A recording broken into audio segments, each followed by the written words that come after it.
This is Valerie VanBooven with the Senior Care Industry Netcast, where leaders with 3 or more years in the senior care industry share their advice. It's 6 questions in 9 minutes, so let's get to it.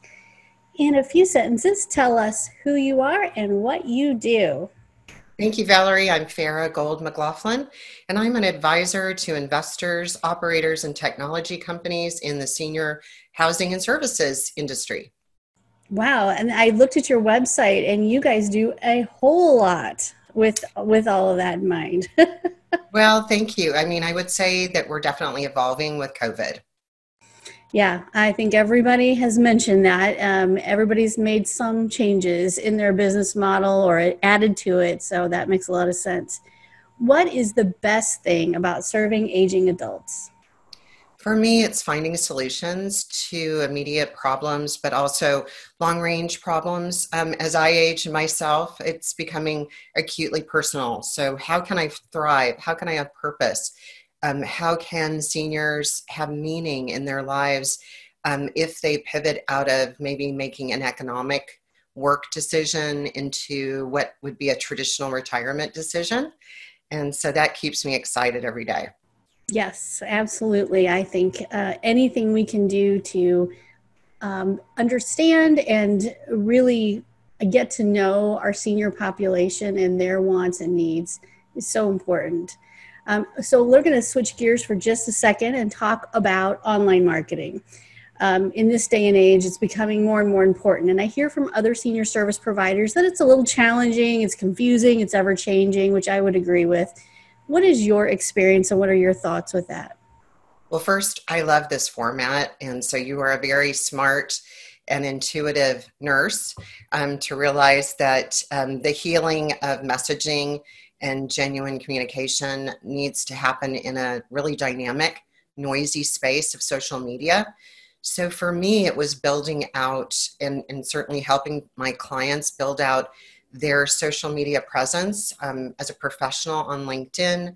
It's critically important to build your network, but as well as that, participate and be in relevant groups. So I have over 60 memberships in the professional LinkedIn groups. And when I do have a message, I try to be astute and discerning about distributing messages. So often today, because of social media, you'll see folks shotgun and or try to have everything stick to the wall. And so I advise leaders to be relevant, to be meaningful. There was an old advertising campaign in the 70s on television about E.F. Hutton, the investor group. And it was really about when they talked, everyone was quiet. And so I think that is the paradox in a really noisy, niche social media type of marketing we have today. You know, remain relevant. And when you speak, hopefully people will listen as well as respond to whatever message you want to convey. Absolutely. And what does that say about me that I totally remember that? When E.F. Hutton talks, people listen, something like that? Right. So, you know, anyone that's a little bit younger than us is going to need to go and research that.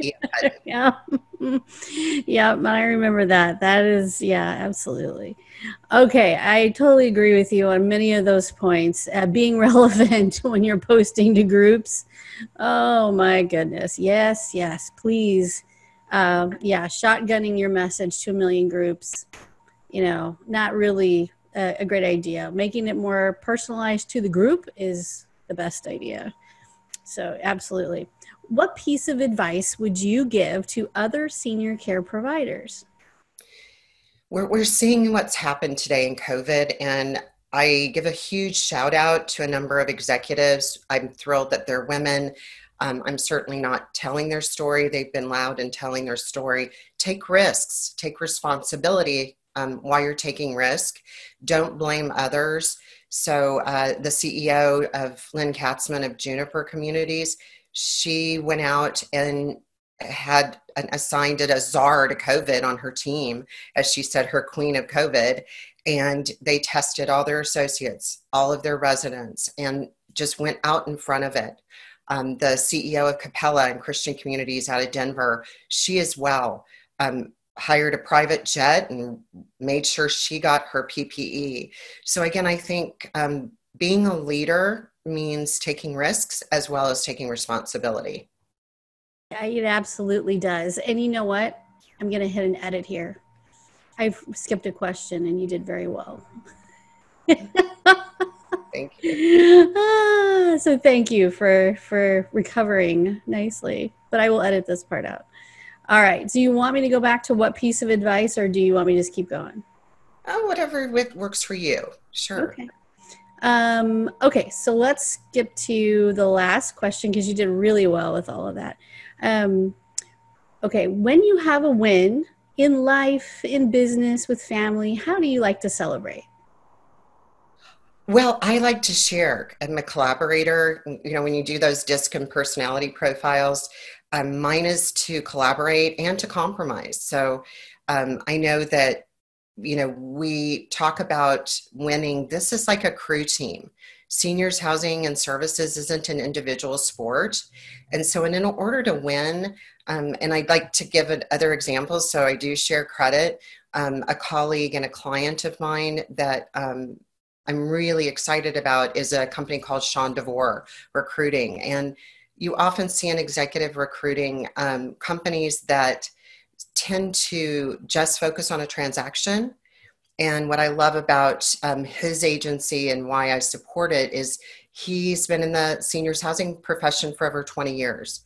So it truly is about relationships. So I love when I help another company or client like Sean DeVore, for instance, it's for the long term. It's about what will that relationship be like in 10 years? So if I help an executive today find maybe a position again where they can take risk and responsibility, then my hope is that's not transactional and we will remain in relationship with each other through children, grandchildren.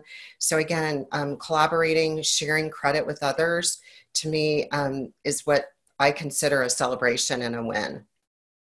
It truly is. I think everybody that we've talked to, many of them have mentioned that it is all about the team. I don't think you could be a senior care provider and work alone in this space. You just can't. I mean, it takes a community.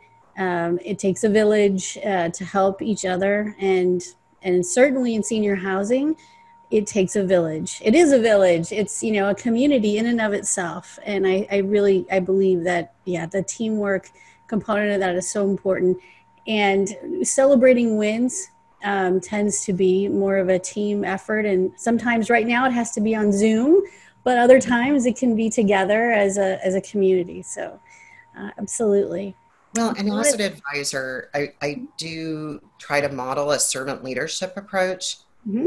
And we're servants to the process. True. And so celebrating, one of my, you know, most treasured items was a personal note, a handwritten note from Bill Sheriff, the CEO of Brookdale during the last global recession, where he thanked me personally for leading my division. There was nothing money could buy. I could not buy that. So again, I think getting back to the basics as well and celebrating, you know, truly making it personal and touching someone's life in a personal way. Don't underestimate the power of a note with a stamp on it. Yep. Yep, absolutely. And my mother, I can tell you my mother, so she's 70 and she really loves, and so do all of our grandparents, loves that handwritten personal note from the kids. It's not enough to text or even call. She loves that handwritten note. So we try to pass that on to our generation. You're right. That is a cherished memento. And I think all of us could learn a lot from that. So thank you for sharing your wisdom and your insights, and for giving us some, some information about what you do. And we will put your website with your interviews so that other people can find out more about you, how you can help their senior housing community, or how they can get involved with your organization. So thank you very much. Thank you, Valerie, and I wish you great blessings and continued success and safety during this time. Yes, you too. Thank you so much.